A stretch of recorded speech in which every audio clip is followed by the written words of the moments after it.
lot of really amazing programming this morning, haven't we? Now it's my distinct pleasure to introduce the moderator for our next panel. The panel is entitled, How Can We Most Effectively Protect the Physical and Mental Health of Astronauts Voyaging to and from Mars? So let's welcome Dr. Erik Antonsen. He's a distinguished figure at the nexus of medicine and engineering. As an associate physician at Mass General Hospital and a lecturer at MIT's Aero-Astro Engineering Department, Dr. Antonsen is at the forefront of pioneering aerospace physiology and life support systems education. His academic journey includes significant tenures at Baylor College of Medicine as an associate professor of space medicine and emergency medicine. He's also had a robust tenure at NASA, including as the element scientist for exploration medical capabilities and later as the assistant director for human system risk management. Erik has been instrumental in shaping the future of space medicine through his involvement in developing medical systems and managing human health risks in space, and that includes his editorial work on the groundbreaking book, Systems Medicine for Human Spaceflight. And that's just your moderator, friends. Join me to welcome Erik and the other distinguished members of this panel, which is sure to be an exciting one. Thank you. All right. Thank you very much for that introduction. Now, please excuse me while we have a distinguished panel, and I can't remember all of the exact words for the introductions that I need to do, so please excuse me while I use my phone. We have Mr. Shandy McMillian with us, who is the Senior Safety and Mission Assurance Advisor for Exploration Systems Development in the Office of Safety and Mission Assurance at NASA headquarters. When I looked through his bio, there were so many different positions that he'd had at NASA, it was impossible to kind of go through them all. He has served at SMA since 1999 and worked, among those things, 13 years with Space Shuttle and Constellation, as well as a whole pile of other things that it would be just too much to get into. I will say he's received the NASA Exceptional Service Medal Award, among other honors, and it is with great thanks that I welcome you here, and thank you for joining us. This is Mr. Shandy McMillian. I'm also going to introduce Dr. Jancy McPhee, who was here for the prior panel, and so I will briefly just touch on that she is the Associate Chief Scientist for the NASA Human Research Program, and that program's goal is to safeguard the health and performance of the astronauts. I think you all heard about her on the last panel, so thank you for being here. Dr. Shawna Pandya is with us. She's a physician scientist with the International Institute for Astronautical Sciences. She is the director of IIAS's Space Medicine Group. She's a VP for Immersive Medicine with Luxonic Technologies. She's worked in Earth-based analogs and was PI for several commercial spaceflight scientific payloads. The list goes on and on. Thank you very much for being here. And finally, Dr. Lauren Blackwell Landon. She is the team risk discipline scientist in the human factors and behavioral performance element, that's a mouthful, in NASA's Human Research Program. And she's a scientist in the Behavioral Health and Performance Laboratory at Johnson Space Center. And I have had the pleasure of working with Dr. Landon for a number of years in roles at NASA. And she's a fantastic speaker and an amazing scientist, as are all of our panel members. So I want to thank all of you for being here and making time for this. And I'm going to do a little bit of an introduction to set the table here. Let's see. This is not advancing. Well, the introduction that I will set despite this, oh, I went too far now. Let me go back. Took too much time. There we go. One of the biggest assumptions that we make in our planning for Mars and for other missions is that the humans are going to function when they get to the places that we're sending them. It's baked into our psyche, really, because of things like the right stuff and the selection processes that we've seen. And the simple fact of the matter is, as we go from low Earth orbit to Moon to the Mars, those missions start experiencing all the hazards of spaceflight that Dr. McPhee pointed out in the earlier panel. And it's not just about survivability. It's about deconditioning. It's about how that changes the body and how it functions. It's about whether or not they will be fit from a cognitive and physical perspective to do the jobs that we send them to do. And that is not a given when we talk about a Mars mission. Because we've been spoiled in low Earth orbit with a whole pile of advantages that you can kind of see here, every step we take that goes further out is going to be learning something new. And we can no longer take for granted those advantages that we've had in low Earth orbit. So I've asked each of them to talk about, with one slide very briefly, what they think are the biggest issues that face the concept of thriving in space. And I kind of hate the word thriving because it sounds like it's extra, right? It sounds like, oh, we're going on this mission and we're going to make them super comfortable. And really, the way that I like to frame it is, are we going to keep them functioning? Are we going to be able to have them doing their jobs when they get to where we send them? Or is all of that pressure from the environment going to be something that wears them down so much that maybe we start losing mission objectives? Or maybe we lose an entire mission even without losing a crew member because they died. So that's where we're headed. So Mr. McMillian, you had the first slide, and I just wanted to ask you to chat for just a few minutes about what you see as the challenges in that domain. Well, I think you've hit upon a few of them there. I mean, this is a different environment, much longer than our previous missions. We're not in low Earth orbit anymore with our like we are in ISS, or even at the moon, where we can just, I mean, we aren't used to this. So one of the big challenges we're going to face is maintainability, reliability. We're going to have a limited mass for spares. That's a challenge right now. How do we determine what systems are the most risky, and what spares do we carry? Our crew size, well, it's better for us as we increase the crew size, but at the same time, that decreases our ability to carry spare parts.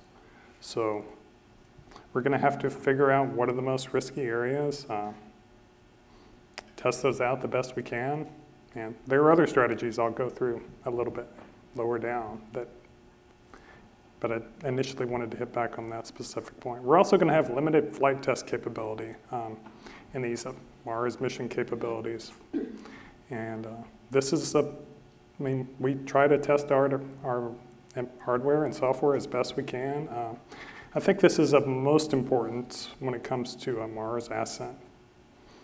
We've never really sent a vehicle down and up, particularly with a human person, back up into through the Mars atmosphere. So this is totally new for us. It's going to be a challenge. I mean, it's challenging for us on the moon. We've done that before. We have not done anything like this before. So that's one of my just biggest, I don't want to say fears, but we can do it, but it's going to be very risky.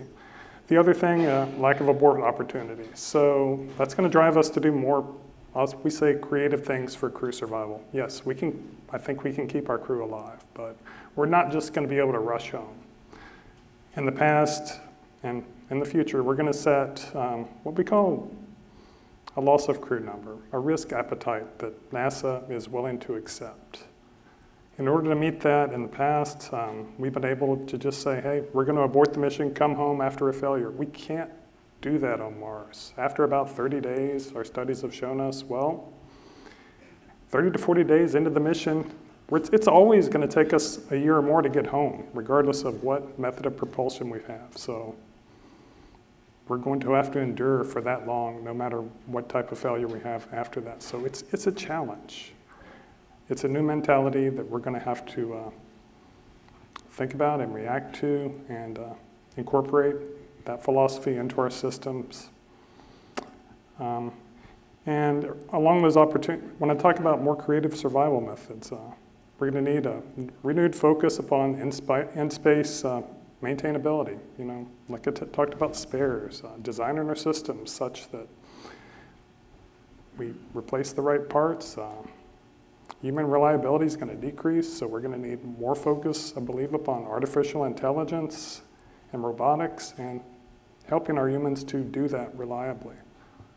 I talked about usage of common parts on my slide. In space 3D parts manufacturing. another way to help us with that. Again, and this is where I talk, it goes back to that limited mass. We're going to have to find creative methods to be able to react to potential failures that occur on flights. And the third point, and I believe this was actually brought up during the last discussion as well, operating independently from Earth. It's something we're not used to. And you brought it up on your last slide. We're used to being monitored constantly by mission control. Just by trajectories alone, I mean, if we don't have a new communications relay to help us out, our crew is going to be blocked out from any direct Earth communication for around 2 weeks. It's going to be a challenge for us that we really need to overcome. And we're going to have to work on it. And I believe our science and technology mission directorate is doing that, but it's going to be tough. And I'll say those are some of our, from my perspective, those are the 3 major obstacles. Okay. Dr. McPhee. All right, so I apologize if this slide looks hauntingly familiar. And so let me, instead of repeating myself, why don't I emphasize a couple of things that we didn't have an opportunity to talk about, and some of the topics of great personal importance, because I am a neuroscientist by training, are the things that my colleagues will focus on, which is individual mental welfare and also the interaction between the crew members as well. But I want to pull on some of the things that both of you were talking about, which includes the fact that we've done a really good job for over 20 years on characterizing the human response to the environment in low Earth orbit with the mission as it is currently designed, with the vehicles that we currently have in place. And although we don't have all the details yet, I am anticipating that the International Space Station is going to look like a luxury hotel compared to some of the capabilities that we have en route to Mars and at the surface. So just pulling on one of the items here, the exploration exercise. Exercise is not only important for keeping our physiological health, our ability to perform, especially in different gravitational environments, but it is also a mental health countermeasure for many people as well. And it is unclear that we're going to be able to use the same exploration exercise countermeasures that we are currently enjoying on the International Space Station. So we have to remember we've learned a lot, and we've gotten a lot of really great tools in place, but they may have to be different as we're going to Mars. So I will stop there for now. Okay. Dr. Pandya. Perfect. So I don't think, is this on? Yeah? Okay. All right. I'm just going to hold this up here.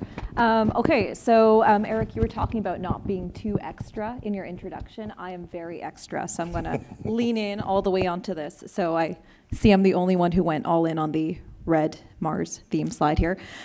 So when I think about how we go into this idea of extra, not just getting there, not just not dying on the way to Mars, but actually performing, achieving our mission objectives, I want to think about the performance side when it comes to physical health, as well as cognitive performance, right? You know, not just getting there and, you know, feeling really off, feeling really decompensated and saying, okay, I'm an astronaut, I have that resilience, I'm going to push through, and I'm going to achieve my mission objectives, because astronauts are human after all. So when I think about the barriers on mission 1 to Mars that pose a risk to not just getting there, but that extra, that thriving, I like to break it down into 3 very familiar aspects. And so taking the first one is boredom and austerity, right? If you don't plan for that downtime, if you don't plan for that very long 6 to 9 month transit to Mars, first of all, you're losing important time for science, for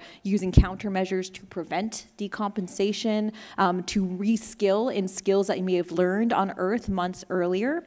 And then the question I like to ask is, how do we make an austere environment less austere? Like, the Italians really leaned into this idea and brought an espresso machine to ISS, which I am all in for. Like, if you bring coffee to Mars, call it Mars bucks, but bring coffee to Mars for God's sake. And there was this great paper from IIAS looking at caffeine consumption amongst astronauts. And I am very happy to say that, they also lean into this concept. So looking into how do we bring some of our creature comforts, we can't bring all of it with us due to mass and volume constraints, but we should kind of find that balance between how austere is too austere, what is going to make the crew go mad. If you only have coffee for 1 week into a 9-month mission, that's probably grounds for murder. And I don't think a jury would convict them. Okay, so put me on that mission. I'm just saying it here and now. Give me enough caffeine. So then the second part of that is the interpersonal dynamics, and that does start with selection. That starts with this idea of the person who leans into this austere environment. There's this concept in positive psychology called salutogenesis, and it's the idea of looking into austerity as a growth opportunity, rising to the occasion, accomplishing something against all odds. You want that kind of person who has that experience, who's been on submarines, who's been on Antarctic deployments. And then we also want to look at, even if we are far away, how do we maintain and strengthen those ties with our crew? How do we do that with our loved ones back home? Because I've been on a few analog environment missions, and I've managed to strengthen my ties with my loved ones back home, which was a surprise. It wasn't what I expected, but having in-depth asynchronous conversations was a really critical part of that. So we can do it. We just need to plan for it. And then, also looking inwardly at the crew, at the potential for conflict, at the potential for dissonance, and planning for conflict resolution, dealing with that ahead of time. And then finally, looking at the skills and the performance part of the mission is how do we make sure our astronauts aren't de-skilling? How do we make sure that they are not too decompensated to perform what they need to do to build up science experiments, build up habitats on Mars? How do we prevent de-skilling? And you can see here on my slide, I have that vertical of enabling technologies. There are so many emerging technologies. Shandy had mentioned 3D printing and additive manufacturing. My own background is in VR. We definitely have done that, created modules for the Canadian Space Agency to allow astronauts to maintain their medical skills for procedures so they're not losing that muscle memory. So there's a lot to consider there, but I think it's a really productive description or a productive way of looking at this discussion to say, well, these are hurdles, but how do we overcome them? What can we do to catalyze overcoming that activation energy to get from here to there, and there being Mars? And I think we're on a good track having this discussion today. All right, thank you. And Dr. Landon. All right. So I'm a teams researcher. So it's a little bit different than some of these other folks here that study more of the biological or physiological side of things. So mine is much more in the realm of behavior. So if we have a working brain and we have a working body, what are the behaviors that are manifesting? And then how are those different people coming together to get things done on the mission? That's really kind of what I care about. And so, of course, to get things done on the mission, they're often coordinating with the folks back on Earth. So we have a deep bench of experts in mission control. And a lot of attention goes to the astronaut corps for obvious reasons, but we can't neglect the fact that all of these folks on the ground are helping that mission succeed. If there's something that needs to be monitored or understood or tested, all of these folks that have spent years and years in their particular systems with their engineering backgrounds, they're going to help those astronauts be successful in space.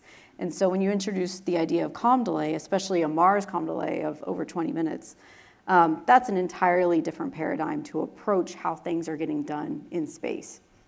And so you have to think about how we're going to maybe train up the crew in a different way, but they're only humans and have only so much time to train for this mission. So we have to think about other technologies that could support it, augmented reality systems, AI. There's a lot of promise with AI, but how far can we really take that? And then you can't really take mission control and put it into a black box and send it to Mars. So there's a lot of things that we have to uncover about the black box that maybe we can replicate. Maybe we need to figure out exactly what tasks we need that real-time comm for, and then try to engineer around those particular tasks. So there's a lot of unanswered questions there. And that's the teamwork side of the house. And we also have the cohesion part, right? So as you're working through communication delays, you start to see teams sort of drift apart. So the folks that they're close with back on Earth, their families and friends, but also the folks that they're working with in mission control.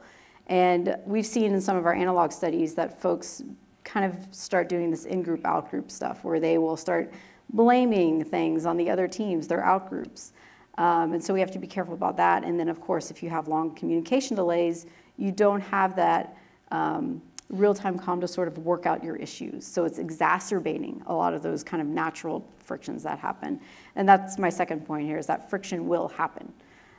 We select amazing people. They're all resilient, and we've done a really good job in the past decade of thinking about team orientation when we're selecting people. And then we train them up to be even better, and they go off and do these really grueling team excursions together, survival training. They're able to practice their team skills, but also practice caring for each other. Hey, you look tired. Why don't I, let you have a nap, and we'll pick up the slack for you that day. So there's a lot of kind of nuance that goes into working on these operational teams. That said, they're humans. And so we try to prevent and predict when things are likely to happen so we can head those off at the pass. But inevitably, there will be some frictions, tensions, and eventually maybe some larger conflicts on board.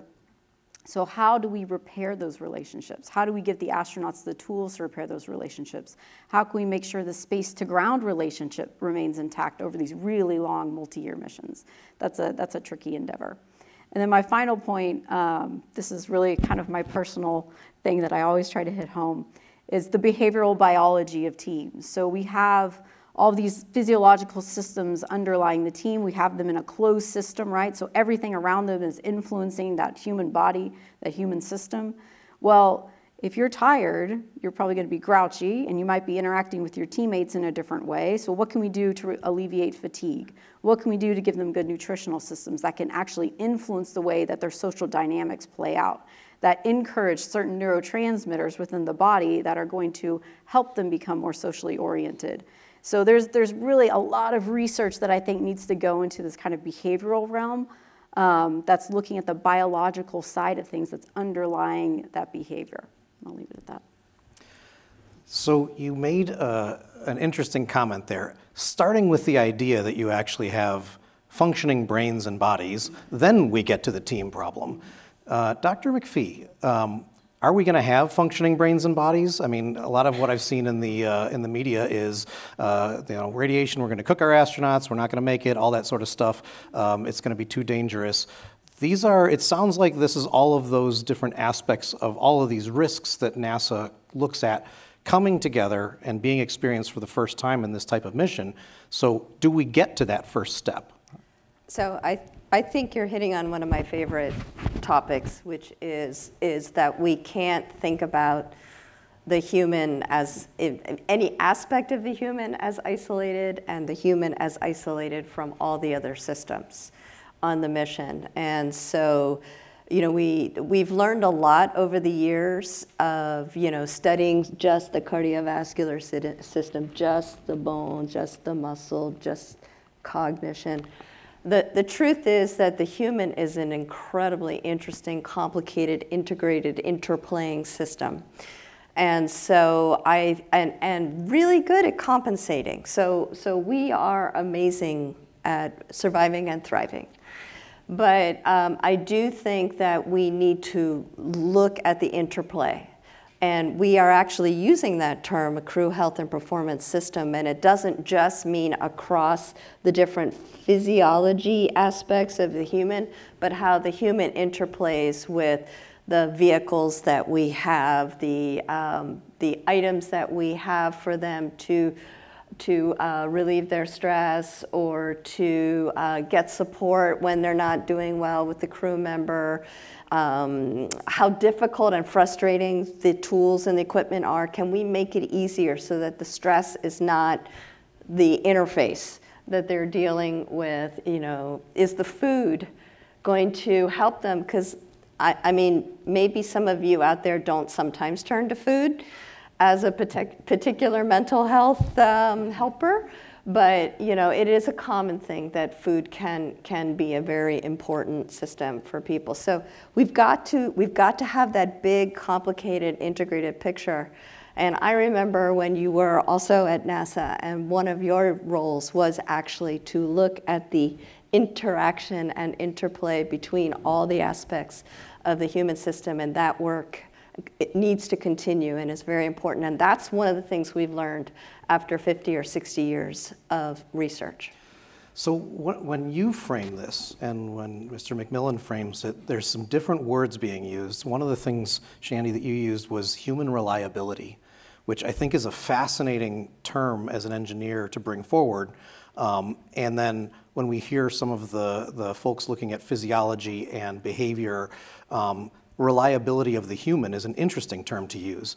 How do we make sure that that human aspect of things is actually integrated into these systems? You tied into maintainability and spares and reliability as a part of what's going to make sure that these missions are successful. But it seems like it's a much larger enterprise than that. And can you talk about the system and how it supports that human reliability from the design aspect and from the safety aspect? Well, we're going to have to take into account like all of these physiological factors when we design these systems. There's an extensive amount of human system testing that we do. We're going to have to put them, we are planning, for example, what we call use cases. We're planning to practice some of this in the lunar environment.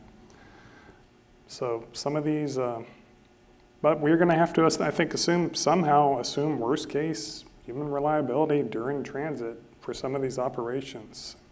And I think we're going to definitely have to take full advantage, understanding that, take full advantage of the advantages technology can give us in enhancing their reliability. When you say we need to test these things out, when we test them today, we're testing them on people who are not deconditioned. Is that correct? That's correct.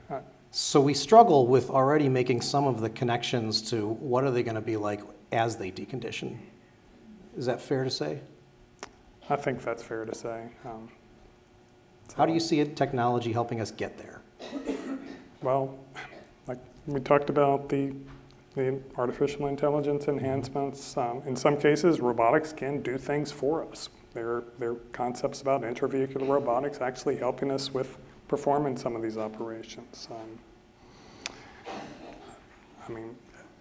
I do struggle, we're definitely going to struggle with not having mission control there to guide the crew step by step through things. I do think that computers can help do those steps for them, but they're going to have to develop trust in that system.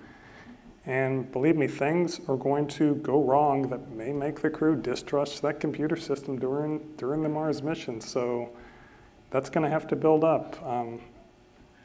I've been in some talks, or it was at IIAS during one of our workshops, and this is a particular thing that was hit upon. We're going to struggle with, the crew is going to have to develop trust in the artificial intelligence system, the computer systems we use, particularly during times of no communication.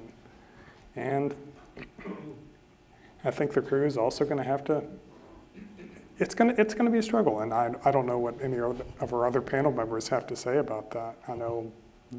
I can definitely see our crew members thinking about 2001 and what HAL 9000 did. So one of the ways that we develop trust in both our teams and our systems is to test them out in analogs. And that allows a pathway for both device and technology development, climbing the TRL ladder, as we say. It also allows an opportunity to say, hey, this didn't work the way I thought it would or that I liked, and give feedback into the system. Dr. Pandya, you've spent a lot of time in analogs. You've been an Aquanaut, you've done zero-G testing for different suits and things like that. How can we leverage the analogs that are out there to help offload some of this work that we need to do from the Moon to Mars portion of this and potentially mature these systems before we get to some of those testing and validation phases? Yeah, thank you. That's a great question, Erik. I'm very Canadian, so I'm going to quote Chris Hadfield here, and he says, no astronaut ever straps themselves to a rocket, crossing their fingers, saying, I hope this goes right. And so when we talk about how we mitigate risk for something as ambitious as Mars, it's all about risk mitigation. You know, to sum it up, space is expensive, space is risky, and space is trying to kill us. Right? So then how do we mitigate that risk? And I know there's lots of engineers in the audience, and you know as well as we do that when we look at a human mission profile, or when we look at any mission profile, we have that risk matrix, and we look at the likelihood versus consequence. So if something is high likelihood, high consequence, it is mission deleterious, and it needs to be mitigated before we can proceed. So if it's less likely but deleterious, we don't waste resources on that. So if we think about something like performing a C-section in space, probably not likely at this point juncture, probably. I was going to say, on the first mission to Mars, that's ambitious. I mean, hopefully not.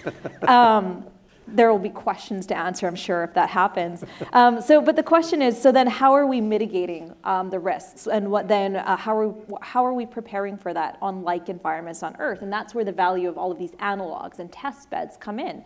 And, you know, I've been lucky enough to be in neutral buoyancy labs, in gravity offset, in microgravity, parabolic flight campaigns, and underwater analogs on Mars simulations. And the short answer is every single one of these, to translate this to engineering terms, offers some sort of trade-off in that, you know, it will replicate some aspect of the fidelity of the space flight environment, but not all of it. And so it's sort of what offers us the best bang for what we're trying to test. And a really good example is when we compare gravity offset versus parabolic flight, for example. So parabolic flight, the Vomit Comet, will give us 20 seconds of 0G at a time, which is great for testing very specific technologies. For example, for testing the mobility of a spacesuit, that's great. But if we want an extended period of altered gravity, we may look at something like gravity offset. And then if we want to coming back to the very crux of this whole panel, is how are the humans performing? How are they performing with their environment?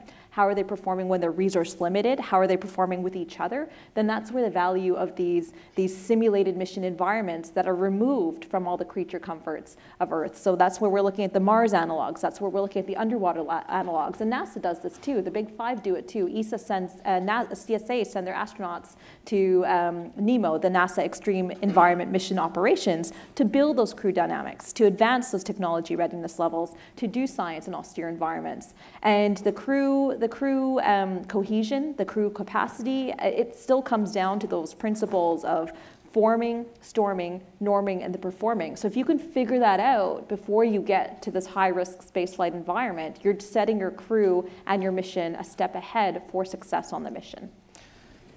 NASA started, we heard earlier today about the CHAPEA mission a little bit, right? They've put folks into one of these analogs for a year, and they're looking at a whole pile of things there. But as you mentioned, not every analog gets it, the fidelity right in all of these domains.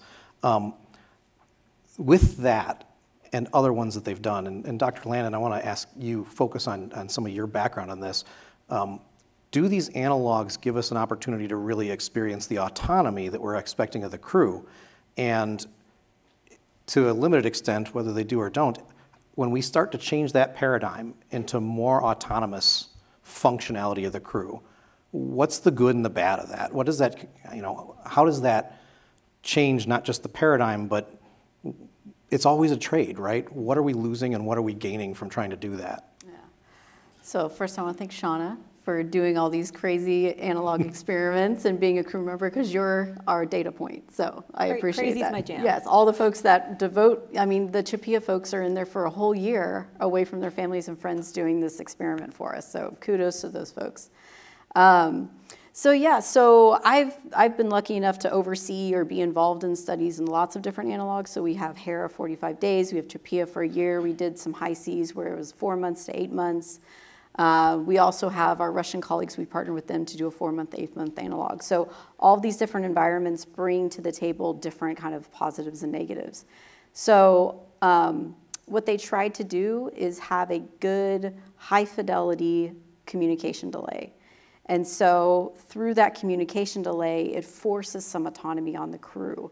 And we've also looked at manipulating some of that autonomy. So For example, you can say, okay, crew, you're on your own, you make your own decisions, you just let us know what happened, back in mission control. Or you can say to the crew, make sure you get permission before you do anything, and so you're lowering that autonomy. And what we find, and we look at spaceflight, crews like autonomy. It's very psychologically beneficial for them. I'm sure everybody in their own careers can think about how annoying it might be to have someone over your shoulder telling you what to do all the time, checking in, right? You don't want that. So crew members are the same way. They want autonomy. They want to feel like they're trusted to do their jobs. They're professionals. They're trained well. They can take care of themselves. But at the same time, when we go into some sort of off-nominal emergency situation, that's when that autonomy maybe needs to be lessened because perhaps the crew doesn't have all the expertise they need with them to get things done. And so we want to rely again on that deep bench of expert in mission control, but now they're comm delayed 20 minutes. And so we have to think about how autonomy can be beneficial. We let the crew have that autonomy, but also in the situations where maybe they need extra support or they need extra expertise, how can we sort of engineer ourselves around those critical situations? So, there's always good with the bad. Well, you mentioned training before, and this is probably an open question, right? Can we talk a little bit about how crews are trained today? And you mentioned the loss of skills. As a physician, we call it practicing medicine because it is very easy to lose skills if you're not using them. So the training today, what does it look like, and does it apply to the missions of tomorrow to Mars? It's kind of an open question. I would say for teams, we do a pretty good job. Teams are teams. You throw in the comm delay layer, but every team is going to have frictions and think about cohesion, but also the teamwork side of things where you're communicating.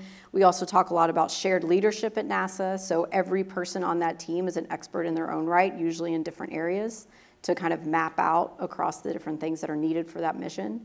And so you can practice leadership on any team. You can also practice followership when you need to step back and let somebody else be the leader. Not everyone can do that well. We select for that. And so I think in the team realm, we have a lot of things figured out, and now we need to figure out that added layer of communication delay. So how are we going to work with these multi-team systems in mission control to support that crew? I can chime in for the practical part of the skills deterioration. And so I alluded to this in my opening statement. So when we talk about critical skills for Mars, if you're a crew medical officer, or if you're part of the medically trained personnel, the analogy or the story I used to often use is, imagine you're a crew medical officer but had no prior medical training. And then you learned to stick an IV on Earth, and then you weren't called upon to use that skill until you were on the red planet 9 months later. And without practicing that skill, you would lose that muscle memory, and your poor patient would look like a pincushion. And I was actually telling that to one of the retired NASA astros, and he started laughing because he said that's literally what happened on my mission because I didn't practice that skill until it was time to stick that IV. And he's like, the other guy was just not impressed. Fair enough. So when we talk about enabling technologies, I come from the immersive world. So when we say immersive, we mean virtual reality, augmented reality, 360 video, mixed reality. So we've created this entire library of medical procedural skills for the Canadian Space Agency, for their astros to use on long-duration missions to do exactly that. Know the steps, practice that muscle memory, retire risk, practice unlikely scenarios so you're prepared for them. Because again, coming back to this idea, it is about being prepared. It is about retiring risk. So this is an example of a technology that also fits the design constraints for Mars. It's low mass, low volume, low power, easy to use. That can help enable us for staying skilled and prepared for the red planet. So can I Go ahead. just add something? It's slightly tangential, but I want to be sure that we mention it at some point. It's very important that we have all of these simulation opportunities, these training opportunities, these assessments of how well did we do as an individual and performance.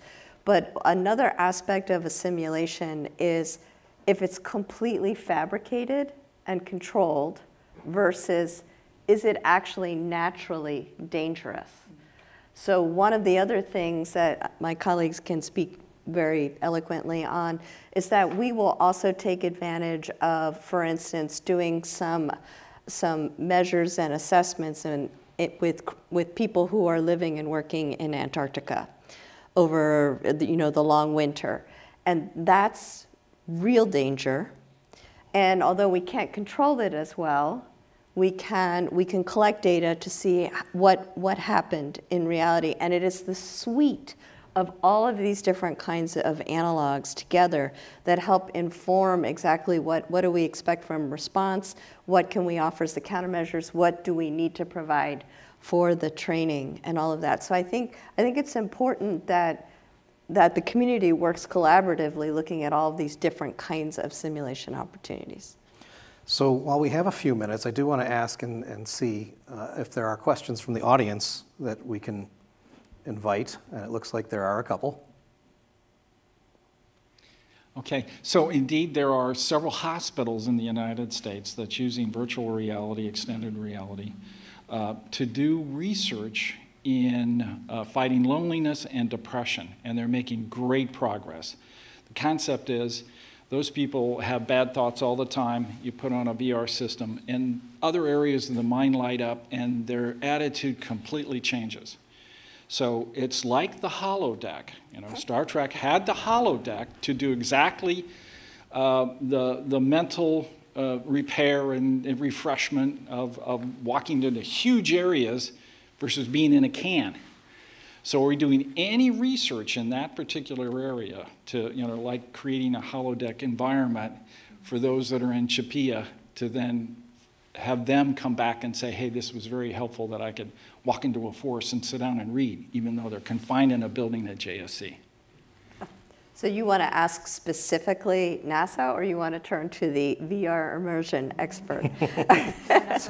Yeah. I can comment on that. And so this is actually a joint immersive and NASA-ish answer because TRISH, the Translational Research Institute for Space Health, I like to call them Space Medicine DARPA because they just invest in technologies that are future-oriented that can help promote astronaut health and well-being and performance going forward. And so they've long invested in VR and immersive technologies that can help maintain mental health. And a few years ago, they were looking at virtual pets that would provide that morale, provide that boost. Because who doesn't love a puppy? Like I would love to bring my parrot to Mars, but there might be constraints and increased mass and volume and consumables to worry about. But if you're having your pet avatar in VR, it is a morale boost. You don't have to worry about, you don't have to worry about the morale dump if that pet should die, because that's always a bummer on Mars. So, there's ways that we can use enabling technologies to help create that morale, that cohesion, to create that mental health and those ties and those bonds, and use that to enable the crew well-being overall. New meaning for canary in the coal mine. What was that? New meaning for canary in the coal mine. Canary on Mars, yeah. Mm-hmm. And we are exploring using these systems not only to increase the fidelity of a simulation. How do you really feel like you've been in a capsule for a long time, and then we're going to simulate doing something on the moon or Mars. We can use these tools to increase the fidelity of the scenario. But we can also explore how those tools will help with mental well-being as well, which gets at a point that I made earlier this morning. What works for one person isn't going to work for everyone. And so the ability to be able to use these tools in a versatile way is also very important, because what works for me may not be the same thing that works for Shawna. I'm a cat person. She's a parrot person. So, we need to be able to have things that are a little bit more individually supportive as well. And so there's great potential in those tools. And having a system like that on board, if you had something, you could modify it, have different modules put on. So you could do a mental health module. You could have something where you're running alongside your spouse and their avatar, and you're doing your exercise, and it's benefiting your connectedness and your motivation to get your exercise done. You could go into there as a team and do a team training activity. So that's helping the team practice their team skills and also build cohesion and get things done in this other kind of sensory stimulation space. So there's a lot of things you could do. Do these survive the trade space analysis in what we need to send to Mars with the limitations in mass, power, volume? I mean, this is one of the fundamental challenges that we faced in human health and performance all the way through, is that the humans are historically a place where we dump risk because they're flexible and because they can absorb it. Is that going to affect how we make these trades for Mars too? It's all going to be a trade. And so we will have to consider all of those. But in the end, it's a long trip. And if some of those things are working, we're going to need to make sure that they can be included in some way. Okay. I think, as Grant pointed out in the last session, in-space plant growth, crop production is not, or does not appear to be at this stage, an efficient way to feed the crew for crew nutrition. But can an argument be made that having access, albeit a limited access, to fresh vegetables in your diet and just having plants in your habitat for such a long duration mission would be beneficial to crew psychology and crew health? So I'll start there, and then we can go around. Indeed, I agree with you. There's already evidence. The astronauts love tending the plants. Having the opportunity for a fresh leaf is really great for, you know, the welfare of the crew. I think the point that Grant was probably making, don't want to speak for him, was that we don't want to depend on it, because we're not ready there. The reliability is unlikely to be in place at that point. But that doesn't mean that there couldn't be all the other benefits as, you know, a secondary system. So I'm on the veggie research project, and we have, you know, people that are looking at the botany side and people that are looking at the food nutrition side. And our lab is looking at the behavioral health side. It is incredibly supportive to be able to connect with nature, tend to something. Meaningful work is incredibly important. A lot of people see that as a meaningful task to do while they're on board. But then there's the downside of perhaps the plants are struggling and they die. And so we're actually crunching the numbers right now on some recent research that we just finished up. So we'll let you know in about 6 months with that paper.